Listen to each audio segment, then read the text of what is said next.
High school doesn't have any. Sorry. All high school, they don't have any state required vaccines. So really they're just grabbing the kids that are up for like their recertifications, reevaluations for special education. If they're putting into 504, new students that are coming from outside the district, new students from out of state or the country, they're always going to be screened across the school district for hearing and vision. So right now, Oakwoods is completely up to date with their AN vision hearing, and she's just doing her hearing and just grabbing the new kids as they enroll. Mount Brino, she has completed her kinder, first, third, and fifth. AES, we finished up fifth here, working on third. Kinder and first will be coming up soon. Emma is all up to date. Bacchus is completing. And I think usually the middle schools, they'll do theirs in the spring. Another thing that we have that has been helpful for us in the elementary schools is we have Ryan Scott, who's part of the special education department. She is the vision coordinator, and she has an auto refractor. So it's like a little device that she'll come and she can put it in front of a student's eyes, and it just takes like a quick snapshot and does a quick vision screening. And we do that for our kinder kids just because at that young age group, it's just easier for us to identify any problems at that age. Because a lot of times just a normal, hearing and vision, or just a vision, knowing their letters, knowing different things, following the instructions. They're a little young, so she's been quite helpful with all of that. So, Leah, did I cover it all? You did great, and I'm sorry for the interruption on the recording. I had to ask for permission, and I thought it was recording, and then I realized it wasn't, so we started recording a little late. Yes, you did a great job. Thank you, and thank you for adding about Ryan Scott. That's very good information to have for her, so thank you. A couple of other things that we need to discuss as a SHAC committee is looking at our PRN medications, which are the as needed, kind of the over-the-counter medications, Advil, Tylenol, Excedrin. Sometimes students bring herbal things for, to help with their concentration at school. And some of the nurses have stated that it's very difficult to keep up with all of those.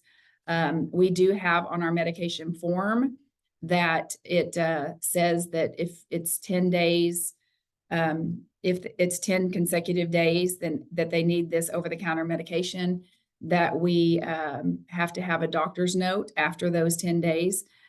So we need to make sure that we are following that, because I know that many of our nurses who are, very careful about their license want to make sure that they are not giving too much medicine that could, potentially hurt liver or whatever. And so they have had some conversations with parents, and parents are not always happy with that. So we just need to make sure that we are following that, and that has been reiterated. And so if you ever hear anything about that, please help support the importance of that, because we do not want our nurses to feel like they've over-medicated in any way whatsoever. Next, coming up in March, we're going to start blasting out really heavy the importance of kindergartners having all of their vaccines up to date before school starts in 2024 in August, and also the sixth graders getting their mandated shots that are required by law for seventh grade. So you'll be probably seeing and hearing all kinds of shot clinics that we have when we have the sixth grade physicals, shot clinics for kindergarten roundup, and just really blasting that out for everybody to know and see that we have lots and lots of opportunities to get shots done before school starts, so that we don't have to spend the first 30 days, worrying and stressing about everybody being in compliant and with the law. So please help support that also. We're going to I'm working currently with the Parker County Hospital District, and they are going to come out and do some of those shot clinics for free for us. So we really appreciate them. We have a update for our Heavenly Closet, and our wonderful counselor from Bacchus Elementary, Carmen Chandler, is going to give us an update on that. So Carmen. Hello. So we are lucky enough to have the Heavenly Closet that supports our schools with needs. They are part of the Hood County Children's Charity. And as we know, with this cold weather, that we've had a lot of coats that we had great need for. And Walmart is out of coats and won't be getting any more this season, but because they did their last order, I think back in December. And so the Heavenly Closet has placed an order based on requests from the different schools and what their needs are, so we can get kiddos coats that they need. They've also gotten a grant to help with shoes. And so they will be getting with the schools to see what the needs are there as well. Like I said, we're really lucky to have them. They help with everything from clothing, medical needs, dental needs. I've used them to help get a home exterminated. And so they're outside of the Heavenly Closet. The Children's Charity does a lot for our schools. So we're lucky to have them. Absolutely. Thank you so much, Carmen, for that update. We are so lucky to have them. They've helped out a lot of families. So it's really a great program that we partner with. A food pantry update, Joshua Morrison and the Tarrant Area Food Bank, they have also been a wonderful resource for our families, providing weekend meals to the students in need. And we really appreciate all of the work that they do to help us with that. Our counselors have been working with Joshua and Tarrant Area Food Bank, and that has been a successful kickoff. And so we are happy to have them helping us also. Next is our physical fitness update. In meeting with our PE teachers, we received some really great information about all the wonderful things that they do to ensure that we're meeting all of our state requirements for student physical activity and fitness.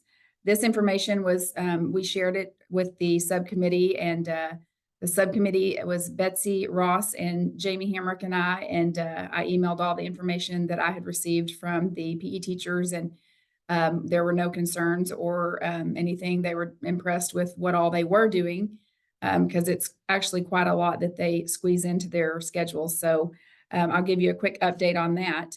Elementary campuses must have 135 PE minutes per week. Secondary campuses meet 225 minutes of physical activity every 2 weeks.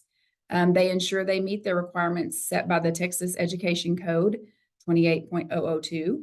One of the things they shared was how they meet their PE minutes. Many campuses have specials, teachers for music and art, library, and on Fridays, they make sure that those teachers are doing PE in some of the elementaries to make sure that those minutes are hit, because if they can't see them because of campus sizes enough during the week, then those specials teachers will also pick up some of those minutes. Elementary also adds Milers Club. It's a running program.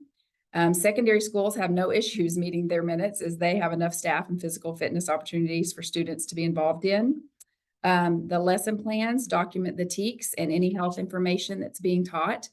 Many of the elementary campuses also are participating in the Kids Heart Challenge. They do a world record cup stacking challenge, Milers Club, and have lots of educational incentives.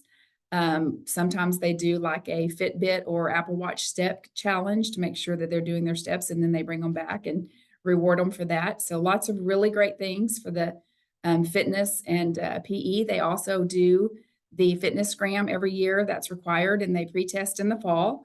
And then the actual fitness-gram test is in the spring. And for the high school, it's required for all students to have 1 credit of physical education. That's also a state requirement. So it was really impressive of all the things that they are doing to make sure we are meeting their fitness and physical education needs in our schools. Next, we have an upcoming speaker coming on February the 16th that all of our counselors and all of our nurses are going to be participating in. We have some of our chaplains and some administration also coming. The speaker, her name is Sherry Lavore. She is a crisis management trainer. She's been doing this for 40 years, and she is really has a lot of knowledge about how to handle crisis in schools. And as much as we hate to talk about that or have crisis, we do have, deaths by suicide, and we have families that have fires and lose everything. We have, this year we had a student death, and there's lots of terrible things that come our way. And we just want to make sure that as a district, we are ready and know exactly what steps to take when those crises do arise. And so we are excited to have her come and join us and give us some extra knowledge.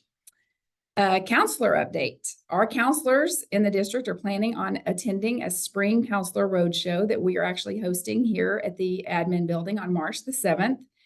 We did this last year and it was the counselors really liked it and got a lot of information and very helpful on just having some resources that we need and who we actually can partner with and do partner with. So that's exciting that that's coming.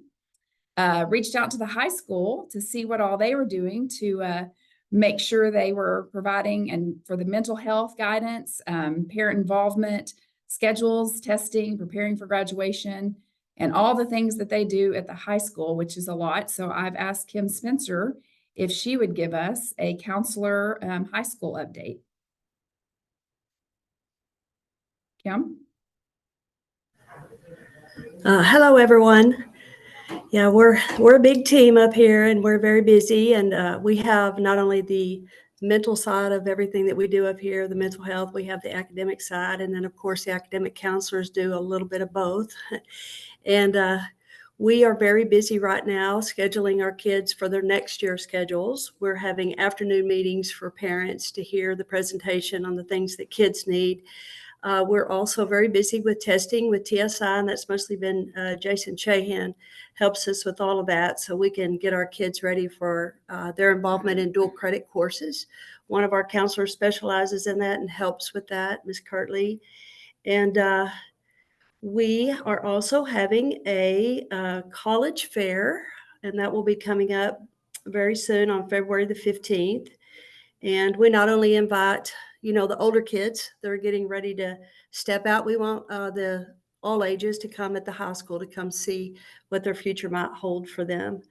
So we are very busy up here because the way we register our kids is we see our juniors first and we see them every 15 minutes. So we're seeing about approximately 20 kids daily. And then we will begin to see our kids that will be juniors next year.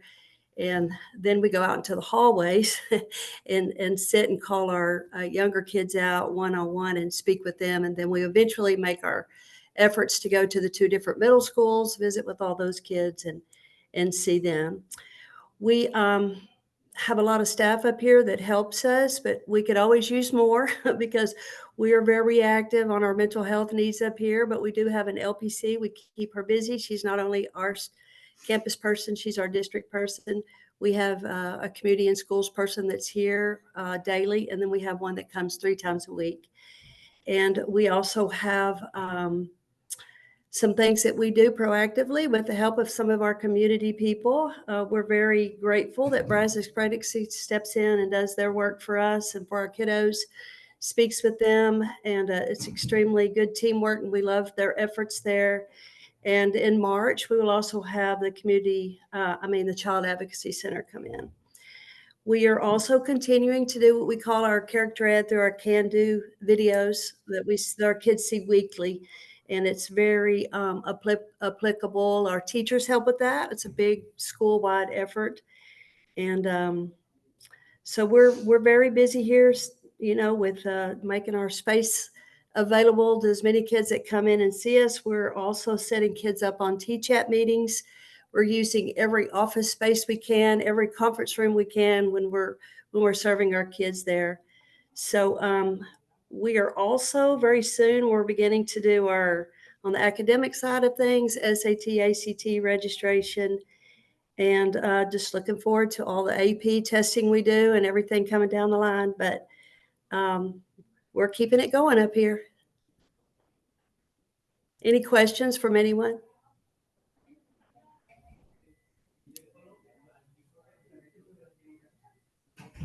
That's awesome. Thank you, Kim, for that update. It really is.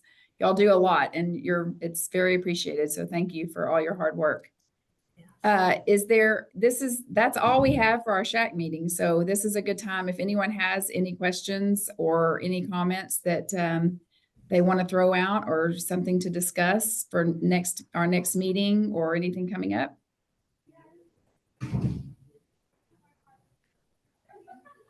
I don't will see say I'm anything. looking forward to our crisis intervention. Looking forward to that meeting coming up soon. Me too. I think it'll be great.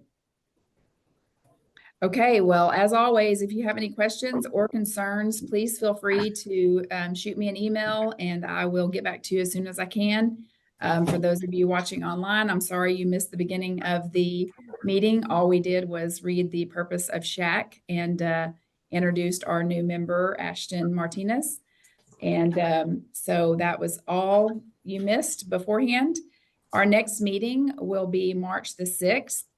And I will send you all a calendar invite so we can get together again. Bring your questions or concerns or email me beforehand and we can discuss things. And if that is everything, then this meeting is adjourned. Bye. Have a great day.